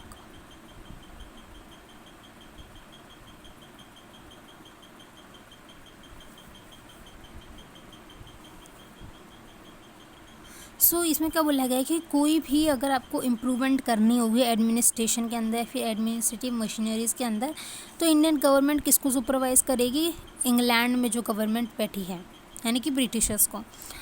और alter, it did not alter, इसको change नहीं किया जाता in any substantial वे, यानी कि किसी भी संतोषजनक तरीके से the system of government that prevail in India, यानी कि जो गवर्नमेंट इंडिया के अंदर चल रही है, जो बनाई गई है, उसको आप किसी भी तरह से बदल नहीं सकते। तो ये सब जो फंक्शंस हैं ये थे हमारे गवर्नमेंट ऑफ इंडिया एक्ट 1858 के अंदर। दूसरा आता है Indian council act of 1861। Guys यहाँ पे एक मिस्टेक हो गई थी, जो कि मिस हुई थी। वो क्या था, मैंने कहा था कि 9 चार्टर एक्ट हैं, 9 नहीं है 4 ही हैं, जो कि कंपनी रूल के अंदर ही वो चारों आते हैं, क्योंकि क्राउन के बाद तो गवर्नमेंट का कंट्रोल आ गया था। तो अभी इसके बाद जितने भी होंगे उसमें चार्टर एक्ट की बात नहीं है, जो भी है वो या तो काउंसिल से रिलेटेड एक्ट है या फिर गवर्नमेंट से रिलेटेड एक्ट है। तो 4 ही चार्टर एक्ट हैं जो कि कंपनी रूल में ख़त्म हो गए। तो जो लास्ट था मैंने बताया था आपको, जो कि था 1853 का, ठीक है, वो लास्ट ही है, ठीक है। अब कंपनी क्राउन रूल के अंदर सेकंड जो एक्ट आया वो है Indian council act of 1861। After the great revolt of 1857 the British government felt that the necessity of seeking the cooperation of Indians in the administrative of their country. जो revolt हुआ 1857 के बाद, उसमें British government को ये एहसास हुआ, ऐसा लगा कि जो इंडियन एडमिनिस्ट्रेशन है ना, उसके अंदर इंडियन का भी पार्टिसिपेशन ज़रूरी है। इन pursuance of this policy of association, 3 Act was enacted by the British Parliament in 1861, 1892 and 1909. The Indian Council Act of 1861, जो कि ये है, is an important landmark in the constitutional and political history of India. तो इसके अंदर जो भी चीज़ें लाई गई वो एक क्या थी, काफ़ी क्या बोलते हैं, एक लैंडमार्क था कॉन्स्टिट्यूशन के लिए उसकी पॉलिटिकल हिस्ट्री को लेके। इसमें क्या था देखो, it made a beginning of the representative institutions by associating Indians with the law making process. इसके अंदर इंडियंस को भी इन्वॉल्व किया गया, किसके अंदर, लॉ मेकिंग प्रोसेस के अंदर। नहीं कि कुछ भी लॉ बनेंगे अब इंडिया में इम्प्लीमेंट होंगे तो उसके अंदर कुछ परसेंट इंडियंस की भागीदारी होगी। It does provide that the viceroy should nominated some Indians as non-officials members of his expanded council। तो कुछ इंडियंस भी अपॉइंट किए जाएंगे as a non official member, मतलब उस काउंसिल के अंदर जो भी लेजिस्लेटिव काउंसिल है उसके अंदर वॉइसरॉय क्या करेगा, इंडियंस को भी रिप्रेजेंटेटिव या फिर मेंबर बनाएगा। 1862 में Lord Canning the then viceroy nominated 3 Indians to the legislative council। Lord Canning ने क्या करा, 3 जो थे इंडियंस को उनको नॉमिनेटेड किया लेजिस्लेटिव काउंसिल में, जो थे Raja of Banaras, the Maharaja of Patiala and sir Dinkar Rao. It initiated the process of decentralization by restoring the legislative power of the Bombay Madras Presidency। जो सारी कंट्रोल सेंटर के पास थी, इस एक्ट ने उसको डिसेंट्रलाइज किया गया और जो मद्रास और बॉम्बे प्रेसिडेंसीज थी उनके पास भी लेजिस्लेटिव पावर दी गई। It thus reversed the centralizing tendency that started from the Regulating Act of 1773 and reaches its climax under the Charter Act of 1833।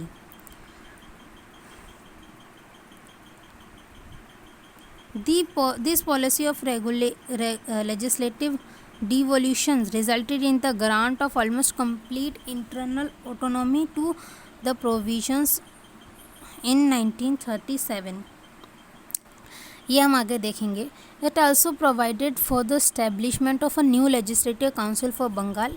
Bengal के लिए नई लेजिस्लेटिव काउंसिल अपॉइंट हुई, नॉर्थ वेस्ट प्रोविजंस के लिए और पंजाब के लिए, जो कि हुई 1862 में, 1886 में और 1897 में। It empowered the viceroy to make rules and order for the more convenient transaction of business in the council। Viceroy क्या करेगा, लॉ और ऑर्डर बनाएगा, किसके लिए, जो बहुत ज़्यादा ज़रूरी ट्रांजिशन होती है काउंसिल में। It also give the recognisation of to the portfolio system introduce by lord Canning in 1859। 1859 में जो पोर्टफोलियो सिस्टम लॉर्ड कैनिंग ने शुरू करा था उसको भी क्या करेगा, ये रिकॉग्नाइज करेगा। क्या था इसके अंदर, under this a member of viceroy council were made in charge of 1 और मोर डिपार्टमेंट ऑफ द गवर्नमेंट। इसके अंदर क्या था कि एक इंसान, जो काउंसिल का जो मेंबर है, वाइसरॉय काउंसिल का जो मेंबर है, वो एक से ज़्यादा पोस्ट के लिए क्या हो सकता है, अपॉइंट हो सकता है। गवर्नमेंट के जो डिपार्टमेंट होते हैं ना, उसमें अगर वो एक में है, यानी कि काउंसिल में है, तो वो गवर्नमेंट के दूसरे डिपार्टमेंट में भी अपॉइंट हो सकता है, पर ऐसा पहले नहीं था, ये हमने देखा भी। And was authorised to issue final orders on behalf of council on matter of his department. और ऐसा नहीं कि केवल अपॉइंट हो जाएगा, वो क्या डिसीजंस भी ले सकते हैं on behalf of council. It empower the viceroy to issue ordinance. Viceroy क्या इशू कर सकता है, ऑर्डिनेंस इशू कर सकता है without the concurring of legislative council during the any emergency. ये ऑर्डिनेंस का प्रोविज़न तो अभी भी हमारे कॉन्स्टिट्यूशन में है कि जो क्या करते हैं, प्रेसिडेंट है वो ऑर्डिनेंस पास करते हैं, और जो कि 6 महीने तक रहता है। मैंने कहा ना, जो ब्रिटिश रूल के दौरान जो चीज़ें हमने देखी हैं वही आधे से ज़्यादा चीज़ें हमने अपने कॉन्स्टिट्यूशंस में एज इट इज़ उतारी भी हैं। तो क्या कहा गया कि वाइसरॉय है वो ऑर्डिनेंस पास कर सकता है बिना लेजिस्लेटिव काउंसिल को कनकर किए बताए ड्यूरिंग इमरजेंसी के टाइम पे, पर उसकी लाइफ जो होगी वो होगी 6 महीने तक, मतलब वो ऑर्डिनेंस 6 महीने तक रहेगा। फिर उसके बाद अगर उसको आगे कंटिन्यू करना है तो वाइसरॉय को लेजिस्लेटिव काउंसिल से परमिशन लेनी पड़ेगी। ठीक है, ये था इंडियन काउंसिल एक्ट ऑफ 1861। अब इंडियन काउंसिल एक्ट ऑफ 1892 के बारे में देखते हैं. It increased the number of additional member in the central and provisional legislative council but maintaining the official majority in them. इसके अंदर क्या है, नॉन ऑफिशियल्स लोगों को थोड़ा और बढ़ाया, मतलब और ज़्यादा लोग उसमें ऐड हो सकते हैं, बट वो जो ऑफिशियल मेजॉरिटी है वो हमेशा रहनी चाहिए. It increased the functions of legislative council and give them the power of discussing the budget and addressing questions to the executive. अब जो थे लेजिस्लेटिव काउंसिल थे वो बजट को डिस्कस कर सकती हैं और एग्जीक्यूटिव से भी क्वेश्चंस पूछ सकती हैं. It provided for the nomination of some non official members of the central legislative council by the viceroy on recommendation of the provisional legislative council and the Bengal chamber of commerce. हाँ, it provide the nomination of some non officials member. इसमें क्या कहा है कि कुछ non officials members को आप nominate कर सकते हो. किनको कर सकते हो? Central legislative council by the viceroy on recommendation of provisional legislative council and the Bengal chamber of commerce.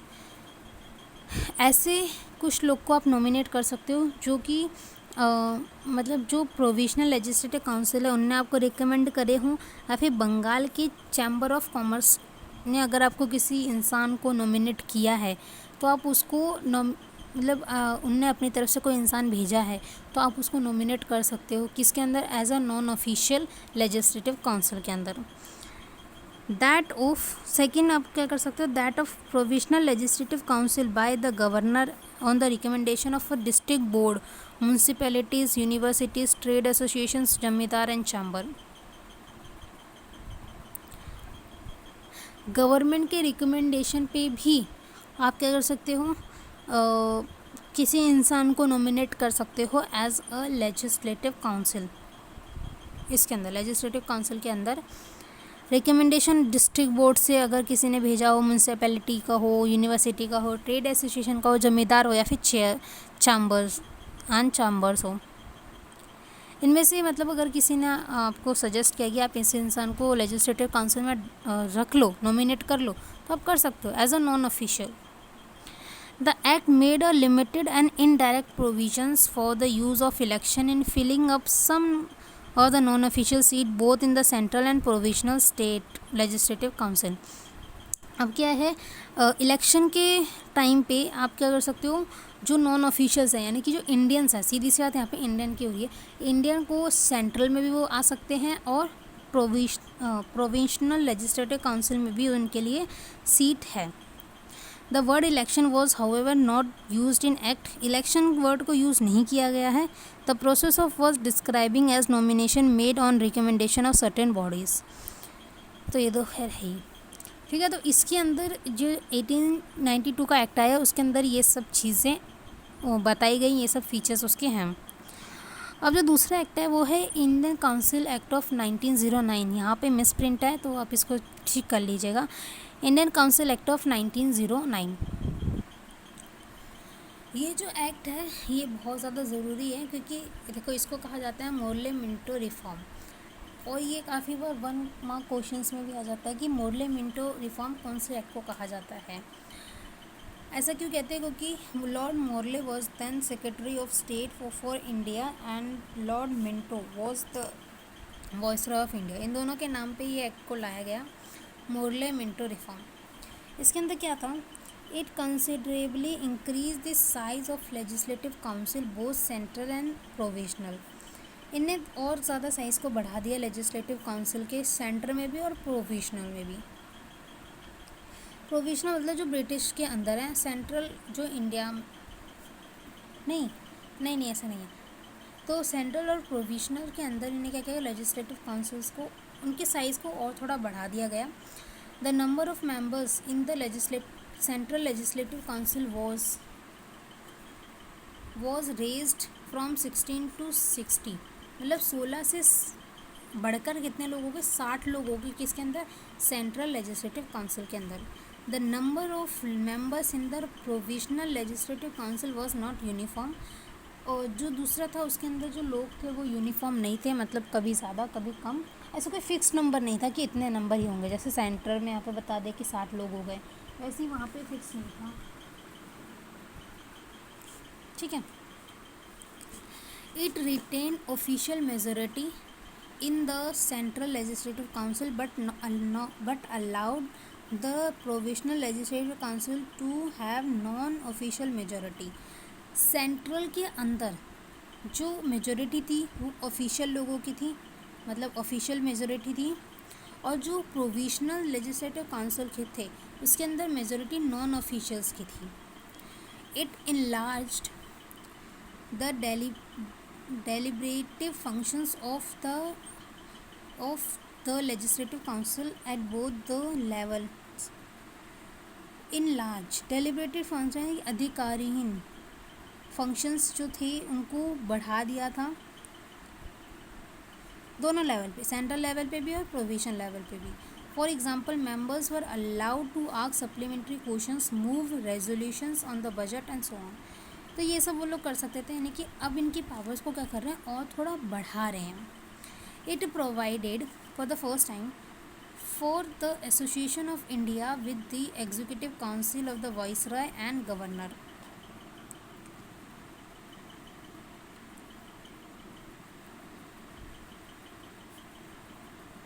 Satyendra Prasad Sinha become the first Indian to join the Viceroy Executive Council। He was appointed as a law member।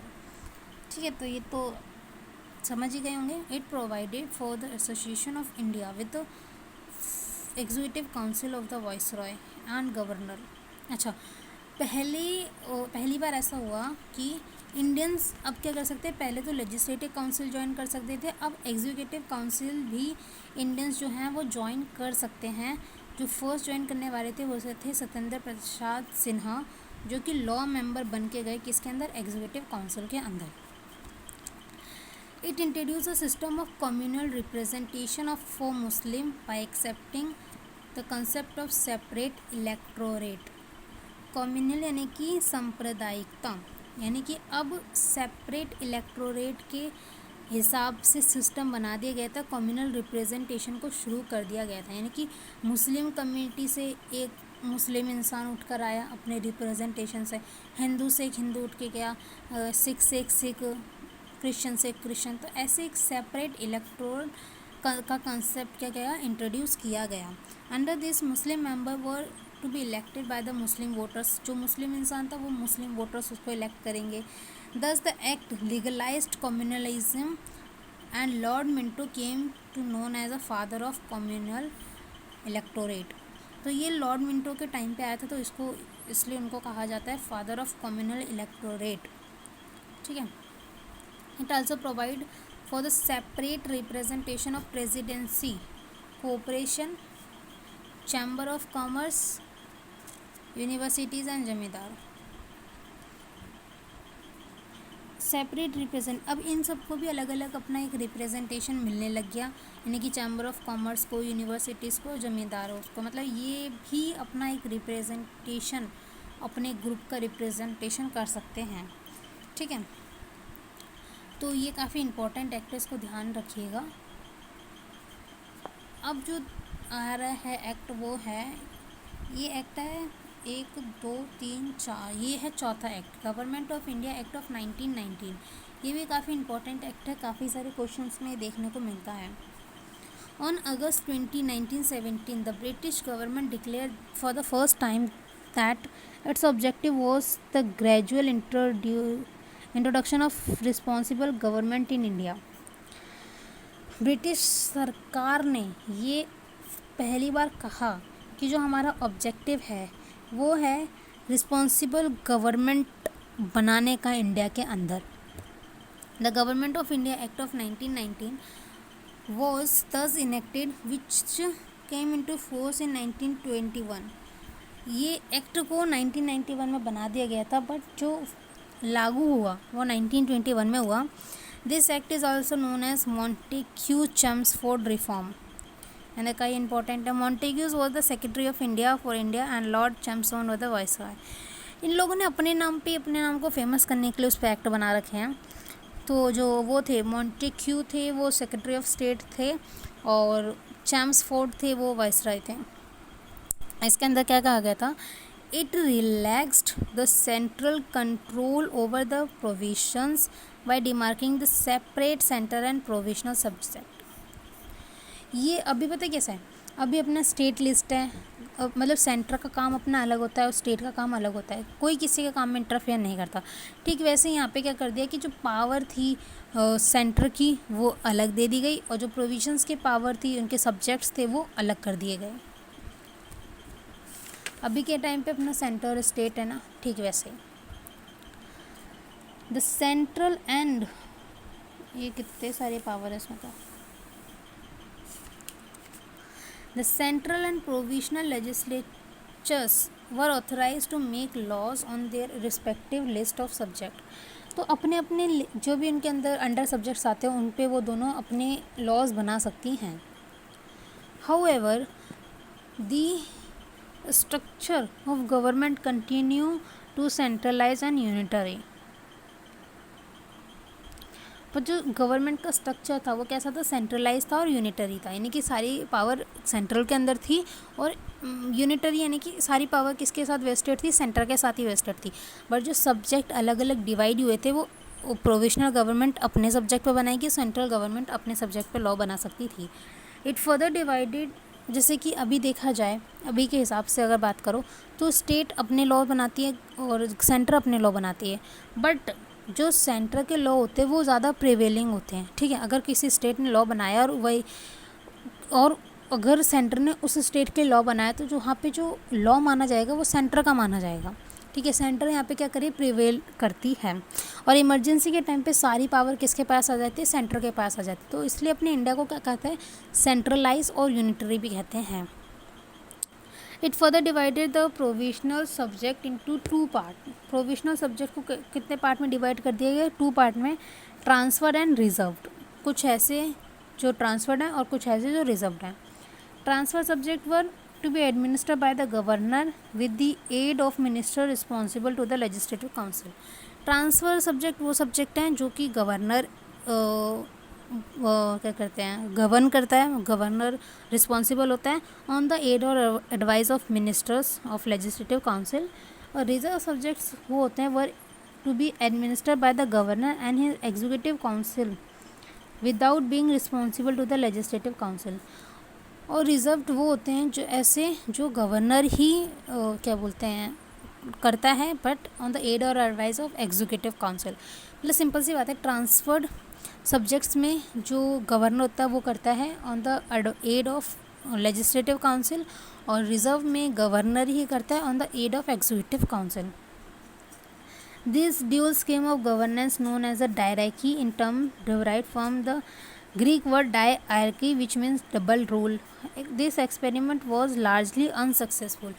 Double rule करने वाले जो भी होते हैं ना ज़्यादातर unsuccessful होते हैं, एक ही रूल चलाओ और अच्छे से चलाओ, तो ये भी अनसक्सेसफुल रहा डबल रूल। तो it introduced for the first time by cameralism and direct election in the country. यहाँ पे क्या इंट्रोड्यूस कर दिया गया, बाई कैमरल यानी कि 2 हाउस होंगे और डायरेक्ट इलेक्शन का जो प्रोविज़न है वो भी इंट्रोड्यूस कर दिया गया। Indian Legislative Council was replaced by the bicameral legislature consisting of upper house और lower house। तो bicameral में क्या था, एक upper house होगा एक lower house होगा। The majority of the member of both houses were chosen by direct election। और जो लोग चुने जाएंगे वो किसके थ्रू चुने जाएंगे, डायरेक्ट इलेक्शन के थ्रू।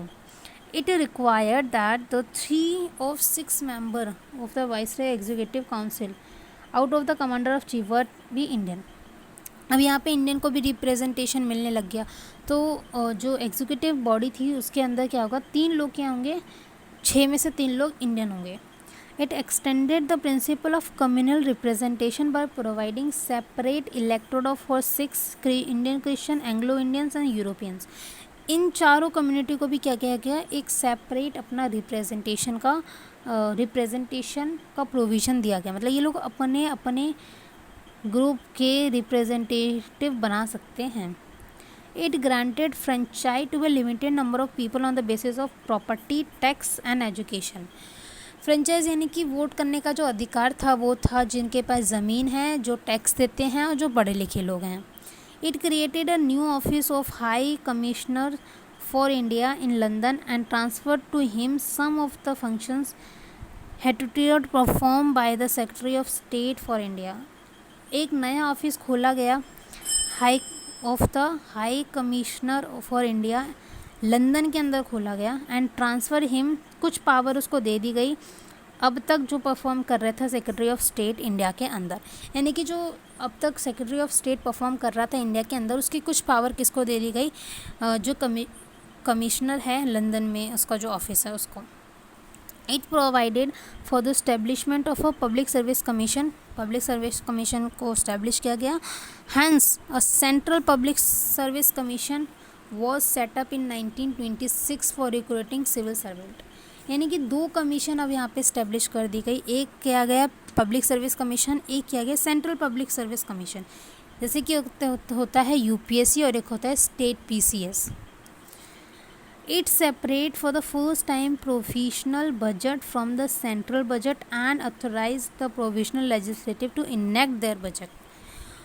और यहाँ पे बजट को भी क्या कर दिया, डिवाइड कर दिया गया, यानी कि जो प्रोविजनल बजट होगा वो अलग होगा, सेंट्रल बजट जो होगा वो अलग होगा, प्रोविजनल लेजिस्लेटिव काउंसिल होंगी वो अपने बजट को क्या कर सकती है, इनेक्ट कर सकती है। It provided for the appointment of the statutory commission to inquiry into and report on its working after 10 years of its coming force। एक स्टैट्यूटरी बॉडी को अपॉइंट किया गया, क्या करने के लिए, रिपोर्ट करने के लिए जो काम उन्होंने किया है 10 सालों में।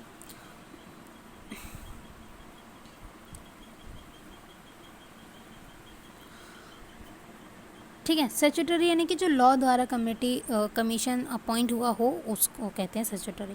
तो ऐसा एक कमीशन अपॉइंट किया गया ताकि जो भी वो, जैसे कि नहीं होता हर 5 साल में गवर्नमेंट को पहले इलेक्शन से पहले बताना पड़ता है वो क्या काम करने वाली, इलेक्शन के बाद उसने कितना काम किया तो उसको दोबारा अपॉइंट हो जाती, नहीं किया होता तो वो हट जाती है अपने सत्ता से। ठीक वैसे ही यहाँ पे एक स्टैट्यूटरी बॉडी को अपॉइंट कर दिया गया, क्या इंक्वायरी करेगी, वो रिपोर्ट देगी on the working after 10 years coming into force. ठीक है, तो ये था यहाँ पे हमारा जो एक्ट है 1991 का गवर्नमेंट ऑफ इंडिया एक्ट, वो ख़त्म होता है। यहाँ पे एक कमीशन आया था जिसका नाम था साइमन कमीशन, जो कि आपने बहुत नारा भी सुना होगा, go back Simon, go back Simon. तो ये क्या था,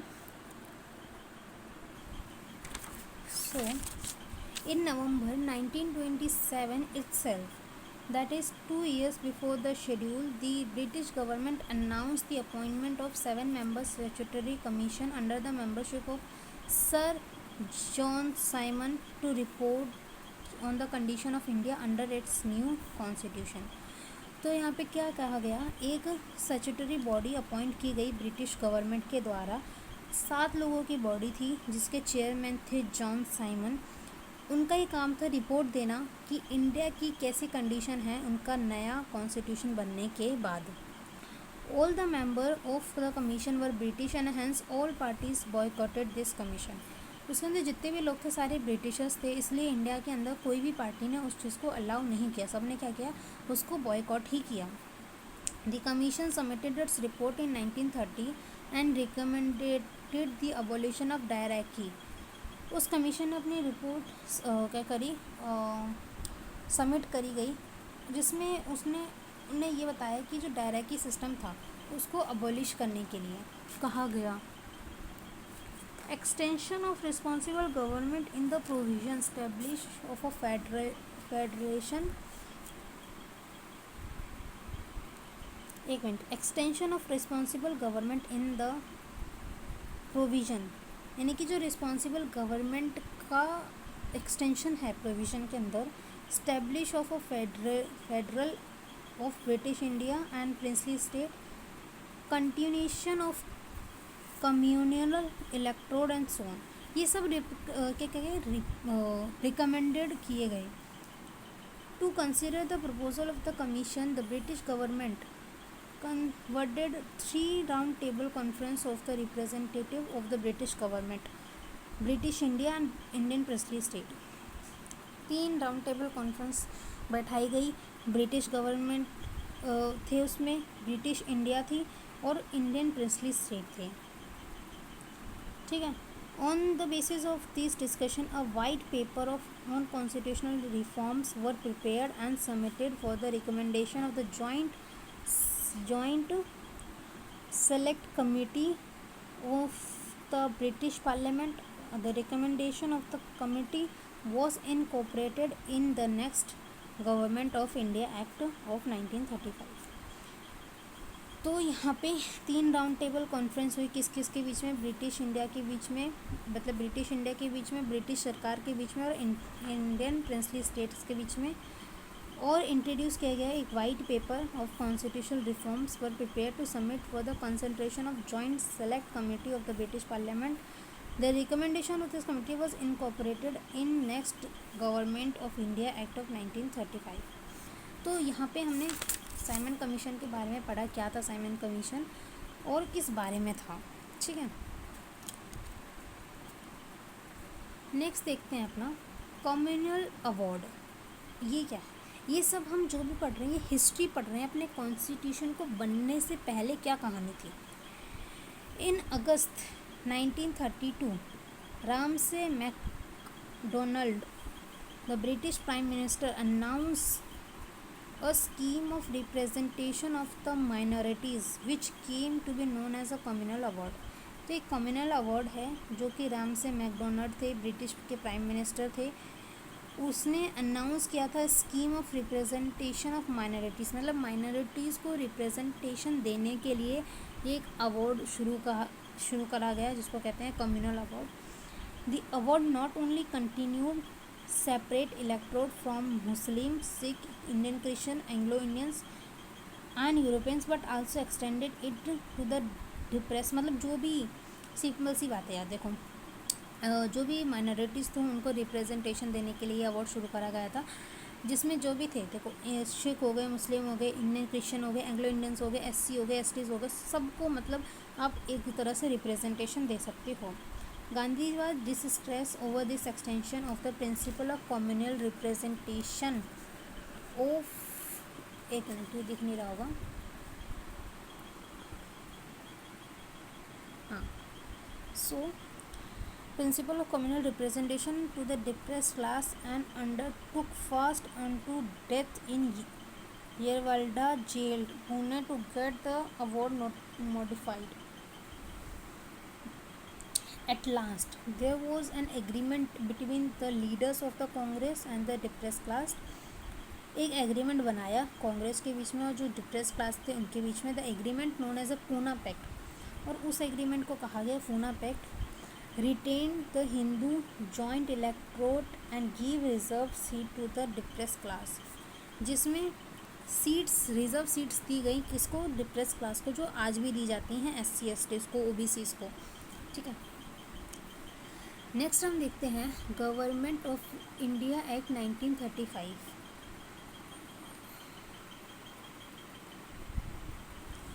the act mark as a second milestone towards the complete responsible government in India. ये दूसरी एक माइलस्टोन है अपने लिए इंडिया के अंदर एक रिस्पॉन्सिबल गवर्नमेंट बनाने के लिए. It was lengthy and detailed document having 321 sections and 10 schedules. इसके अंदर कितने हैं, 321 सेक्शंस है और 10 शेड्यूल हैं. इसके अंदर क्या फीचर्स है, it provide for the establishment of all India Federation consisting of provisions and princely state as a unit. All India federation बनाई गई जिसके अंदर प्रोविजंस थे, प्रिंसली स्टेट एज यूनाइटेड. एक मिनट, प्रोविजंस यानी कि जो ब्रिटिश इंडिया थी वो और प्रिंसली स्टेट्स थे वो, उनके लिए एक फेडरेशन बनाई गई जिसको कहा गया ऑल इंडिया फेडरेशन. ये एक डिवाइडेड पावर, इसने पावर डिवाइड कर दी थी सेंट्रल के अंदर एंड यूनिट्स. एक थी फेडरल लिस्ट, एक थी प्रोविजनल लिस्ट और एक थी कंकरेंट लिस्ट. प्रोविजनल लिस्ट में 34 आइटम्स थे, सेंट्रल लिस्ट में 59 आइटम्स थे. इसके ऊपर ये लोग अपने क्या बना सकते हैं, लॉज बना सकते हैं. रेसिडरी पावर नाम की भी एक चीज़ थी जिसमें क्या था, were given to the viceroy को ये पावर दी गई थी. However the federation never come to into being princely state did not join it.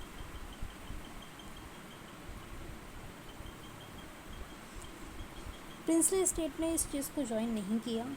मतलब रेसिडरी पावर क्या होती है, ऐसी कोई पावर, ऐसे कोई भी सब्जेक्ट हो जो इन तीनों लिस्ट में ना होता हो, उस पर जो लॉ बनाती हैं वो सेंटर बनाती हैं। अभी तो अपना ऐसा है, और पर उस टाइम पे जो पावर दी गई थी वो वाइसरॉय को दी गई थी। It abolish directly in the provision and introduced provisional autonomy in its place. Direct जो सिस्टम था ड्यूल गवर्नमेंट का, उसको ख़त्म कर दिया गया और प्रोविजनल ऑटोनॉमी को लाया गया। The provisions were allowed to act as autonomous units to administration in their defined sphere. अपने अपने जो भी इनको स्पेयर दिया गया उसमें अपने एडमिनिस्ट्रेशन को वो लोग क्या कर सकते थे, अपने हिसाब से ला सकते थे। कोई भी रूल्स अपने हिसाब से, मतलब एडमिनिस्ट्रेशन वो चला सकते थे। Moreover, the act introduced responsible government in provision, that is, the governor was required to act as a advice of minister responsible to the provisional legislature. This came into effect in 1937 and was discontinued in 1935. तो क्या कहा गया है, act introduce responsible government इन provisions. जो responsible government को यहाँ पे दर्शाया गया प्रोविजंस के अंदर, गवर्नर जो थे are required to act with the advice of minister responsible to the provisional legislature. Governor अपने मन मर्जी से कोई भी लॉ लागू नहीं कर सकते थे, उनको एडवाइस लेनी पड़ती थी मिनिस्टर की, ठीक है। This came into effect in 1937 and discontinue in 1939। तो 37 में शुरू हुआ, 39 में ख़त्म हो गया। बताओ। It provided for the adoption of dietary at centre. Centre के अंदर डायरेक्टी आप अपना सकते हो। कॉन्सिक्वेंटली यानी कि फलस्वरूप the federal subject were divided into reserve subject and transfer subject. जो फेडरल सब्जेक्ट थे उसको किसमें, सेंटर के अंदर किसके अंदर ट्रांसफ़र कर दिया, एक रिजर्व में कर दिया और एक ट्रांसफ़र में कर दिया। However this provision of the act did not come into operation at all. But ये लागू नहीं किया गया, ठीक है। बस ये करने की बात की गई, मतलब जैसे हर उसमें की गई है, हर एक्ट में की गई है, बट इसमें ये क्या गया, लागू नहीं किया गया, मतलब ऐसा करोगे नहीं आप। It introduce by cameralism in 6 out of 7 provision. 6 provisions के अंदर बाई कैमरलिज्म को लागू कर दिया गया। दस द लेजिस्लेचर्स ऑफ बंगाल, उसमें कौन थे, बंगाल, बॉम्बे, मद्रास, बिहार, आसाम, यूनाइटेड प्रोविंसेस यानी कि यूपी आज के टाइम पे, were made by cameralism consisting of legislative council and legislative assembly. More over many restriction were placed on them. तो जैसे आज भी 2 हाउस है और आज भी 6 ही राज्य हैं जिसमें 2 हाउस हैं, ठीक है। It further extended the principle of communal representation. Communal representations को की बात यहाँ पे भी की गई है। By providing a separate elector of depress classes, women, labour, इन लोगों को क्या किया जाएगा, रिप्रेजेंटेशन दी जाएगी। It abolish this council of India established by the government of India act of 1858। तो GOA एक्ट ऑफ 1858 से जो काउंसिल ऑफ इंडिया बनी थी उसको ख़त्म कर दिया गया। The secretary of state for India was provided with the term of advisers, ठीक है। इट एक्सटेंडेड फ्रेंचाइज को बढ़ा दिया गया। About 10% of total population got voting rights. तो 10% ऐसे लोग थे जो जिनके पास वोटिंग राइट था। मतलब पहले क्या था, जिसके पास प्रॉपर्टी है, टैक्स है, देता है, एजुकेशन है, वही कर सकते हैं। बट अब ऐसा नहीं था। 10% जनसंख्या थी जो क्या कर सकती थी, वोट कर सकती थी। It provided for the establishment of reserve bank of India to control the currency and credit of the country. Reserve bank of India को इस्टेब्लिश किया गया टू कंट्रोल करेंसी और क्रेडिट, कितने पैसे छपेंगे, क्या क्रेडिट होगा, उस सब चीज़ कौन ध्यान रखेगा, reserve bank of India. It provided for the establishment of not only a federal public service commission but also provisional public service commission and joint public service commission for 2 और मोर प्रोविजंस। इसने federal public service commission को तो रखा ही, ठीक है, but उसके साथ साथ क्या गया, प्रोविजनल पब्लिक सर्विस कमीशन भी इंट्रोड्यूस करी और जॉइंट पब्लिक सर्विस कमीशन भी इंट्रोड्यूस करी, यानी कि जो एक और एक से ज़्यादा स्टेट्स के लिए होगी वो जॉइंट होगी, प्रोविजनल अपने स्टेट के लिए होगी और फेडरल पूरे कंट्री के लिए होगी। It provided for the establishment of federal court was set up in 1937 में फेडरल कोर्ट की भी क्या हुई, स्थापना हुई। तो इसमें काफ़ी अच्छी अच्छी चीज़ें थी। GOI एक्ट ऑफ 1935 बहुत अच्छा है, बहुत इंपॉर्टेंट भी है। ये जितने भी है ना बहुत इंपॉर्टेंट है, इनकी फीचर्स के अंदर से आपको क्वेश्चंस मिल जाएंगे, तो इन सबको आपको याद करना पड़ेगा। कुछ भी मान लो, याद मान लो, समझना मान लो, कुछ भी मान लो, ठीक है। एक लास्ट एक्ट है जिसके वजह से अपना देश आज़ाद हो गया, Indian independence act of 1947। On Feb 20, 1947, the British Prime Minister Clement Attlee declared that the British rule in India want to be end by June 30, 1947। तो उनने ये कहा कि जो ब्रिटिश रूल था इंडिया के अंदर वो ख़त्म हो जाएगा, कब होगा, जून 30, 1948 में। After which the power would be transfer to the responsible Indian hand, जो भी पावर होगी वो किसके हाथ में चल जाएगी, भारतीयों के पास चले जाएगी। This announcement was followed by the allegation by the muslim league demanding partition of the country. ये जो अनाउंसमेंट थी वो घबराहट पैदा कर दी किसको, मुस्लिम लीग को, जो कि डिमांड कर रही थी एक अलग अपनी कंट्री। लीग ने अगेन ऑन जून 3, 1947 में क्या हुआ, British government made it clear that any constitution framed by constitution assembly of India can not apply to those part of the country which are unwilling to accept it. फिर जून 3 को इन लोगों ने क्या घोषणा करी कि जो भी कॉन्स्टिट्यूशन असेंबली इंडिया की कॉन्स्टिट्यूशन अगर बना रही है तो वो फोर्स मतलब कॉन्स्टिट्यूशन कैन नॉट अप्लाई, वो अप्लाई नहीं होगा ऐसे पार्ट पे इंडिया के जो कि वो चाहते नहीं हैं। मतलब कुछ ऐसी राज्य भी थे अपने इंडिया के अंदर जो कॉन्स्टिट्यूशन बन रहा है वो उसे फॉलो नहीं करना चाहते थे, तो वो फॉलो नहीं होंगे वहाँ पे, ऐसा ब्रिटिशर्स ने कहा। On the same day Lord Mountbatten viceroy of India put fourth the partition. उनने पता क्या किया, फिर लॉर्ड माउंटबेटन ने एक अपना प्लान लाए जिसको कहा था माउंटबेटन प्लान, जो कि सिंपल सी बात है जो हम सब जानते हैं, जो कि इंडिया पाकिस्तान को अलग कर देता है। Plan accepted by the Congress और मुस्लिम लीग ने इस प्लान को एक्सेप्ट कर लिया।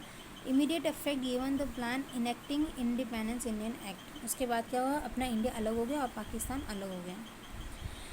It ended the British rule ख़त्म हुआ इंडिया के अंदर से, इंडिया को आज़ादी मिल गई। कब, 15 अगस्त 1947 में।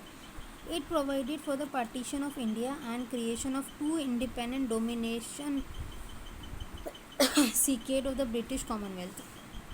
क्या हो गया, दो कंट्री बन गई, एक इंडिया बन गई, एक पाकिस्तान बन गई, जिनके पास राइट टू सीकेट भी एक राइट था, किससे, ब्रिटिश कॉमनवेल्थ से। अगर वो चाहें तो अपने आप को बाहर निकाल सकते हैं, अलग हो सकते हैं। इन्हें अबॉलिश कर दिया वाइसरॉय का जो ऑफिस था उसको। Provided each domination of governor general who was appointed by the British king on the advice of domination cabinet. His majesty government in Britain was to have no responsibility with respect to government of India और पाकिस्तान। और फिर उसके बाद जब अपना देश आज़ाद हो ही गया, अपने यहाँ सोवरेनिटी थी, यानी कि बाहर का देश हमें नहीं बताएगा कि हमें कैसे रूल करना है या फिर कैसे रूल नहीं करना है। तो क्या हुआ, जो भी ब्रिटिश के जो भी वाइसरॉय थे, कैबिनेट थी, वो सब चीज़ ख़त्म हो गई और ब्रिटिशर्स का कोई हाथ नहीं था अपने सरकार को कुछ भी बताने का, ना अपनी सरकार को ना पाकिस्तान की सरकार को। It empowered the Constitution Assembly of two domination to frame and adopt any constitution for the respective native nations or repeal any act of British Parliament including Independence Act itself.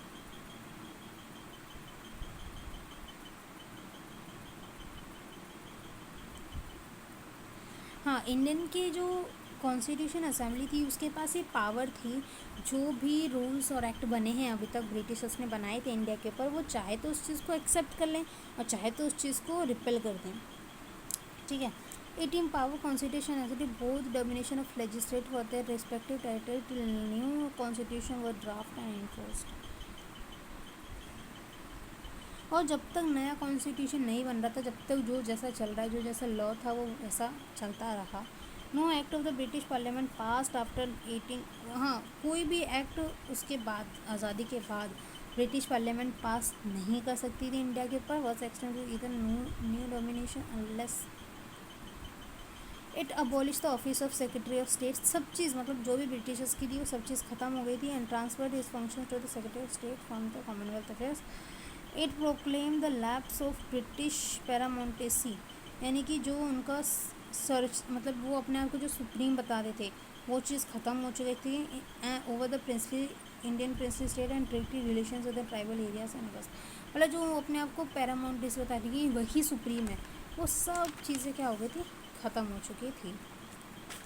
It granted freedom to the Indian princely state, हाँ उन्हें क्या कहते हैं, जो Indian के princely state यानी कि जो राजा महाराजाओं के जो देश मतलब सॉरी देश क्या स्टेट्स थे, वो चाहे तो इंडिया के साथ मिल सकते हैं, चाहे तो पाकिस्तान के साथ, चाहे तो वो अपने आप में इंडिपेंडेंट भी रह सकते हैं।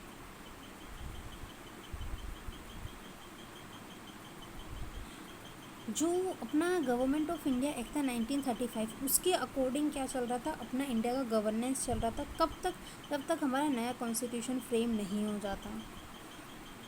अब चाहे अथॉरिटी चाहे तो उस ऐसा नहीं कि एज इट इज़ आप उसको फॉलो करो, चाहे तो जो अथॉरिटी थी उसको चेंज कर सकती थी।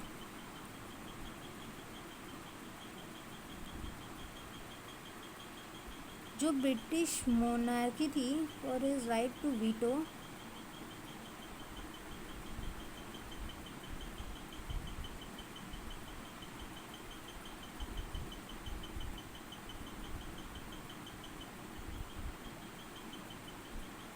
अच्छा देखो क्या कहा गया, it deprive the British monarchy of his right to veto bill asked for the reservation of certain bill for their approval. मतलब अब जो ब्रिटिश मोनार्की थी उनके पास अब ये राइट टू वीटो नहीं था, तो इनके पास कोई रिजर्वेशन नहीं था for their approval, but this right was reserve for the governor. Governor जन जो ब्रिटिश मोनार्की थी उनके पास तो कोई राइट नहीं था कि जो हमारे राइट जो हमारे लॉ बन रहे हैं उसके अंदर वो अपनी वीटो पावर दिखाएं, बट जो गवर्नर जनरल थे उनके पास राइट था ये एनी और assent to any bill in name of his majesty. This it designated the governor general of India and the provisional governor as constitutional head of the state. ठीक है, they were made to act on the advice of respective council of ministers in all matters। ठीक है, ये तो खैर सब चीज़ें normal सी है, इसमें ऐसा कुछ रॉकेट साइंस नहीं है। Drop the title of empire of India from the royal titles king of England, ये अरे it discontinued the appointment of civil servant and reservation of the post by the Secretary of State for India। The member of civil servant appointed before 1947 would continue to enjoy all benefit that they were entitled till that time। और जो भी civil servant बने थे 1947 से पहले वो रह सकते हैं जब तक उनका पीरियड है, जब तक उनका टर्म ऑफ सर्विस है। At stroke of midnight of 14 to 15 August 1947, the British rule came to an end and power was transferred to the new independent domination of India and Pakistan। तो जो भी power थी, जो भी India की power थी वो किसको चलेगी, इंडिया की पावर इंडिया के पास आ गई, पाकिस्तान की पावर पाकिस्तान को चली गई। Lord Mountbatten become the first governor general of new domination of India. First governor general जो थे वो लॉर्ड माउंटबेटन थे इंडिया में। ही सॉर इन जवाहरलाल नेहरू वो द फर्स्ट प्राइम मिनिस्टर बने इंडिपेंडेंट इंडिया के। Constitution assembly of India form 1947 become the parliament of Indian domination. जो constitution assembly थी वो पार्लियामेंट बन गई, जो गवर्नर जनरल थे वो लॉर्ड माउंटबेटन बन गए, और जो पहले प्राइम मिनिस्टर थे वो कौन बन गए, अपने जवाहरलाल नेहरू। देखो यहाँ पे कुछ आपको दे भी रखा है। Jawaharlal Nehru vice president of council external affairs and commonwealth relations. Sardar Vallabhbhai Patel home minister बन गए थे, information and broadcast. Rajendra Prasad food और agriculture. John Mittali industrial supplier. Jagjivan Ram labour. Sardar Baldev Singh defence. तो ये तो आप खुद पढ़ लेना कि कौन क्या बन गया, कौन सा मिनिस्टर बन गया। तो यहाँ पे होता है हमारा चैप्टर खत्म गाइस। इम्पोर्टेंट चैप्टर है, जितने भी चार्टर्स वगैरह हैं ये सब पूछे जा सकते हैं, याद कर लीजिएगा। ठीक है, तो तब तक के लिए guys thank you very much.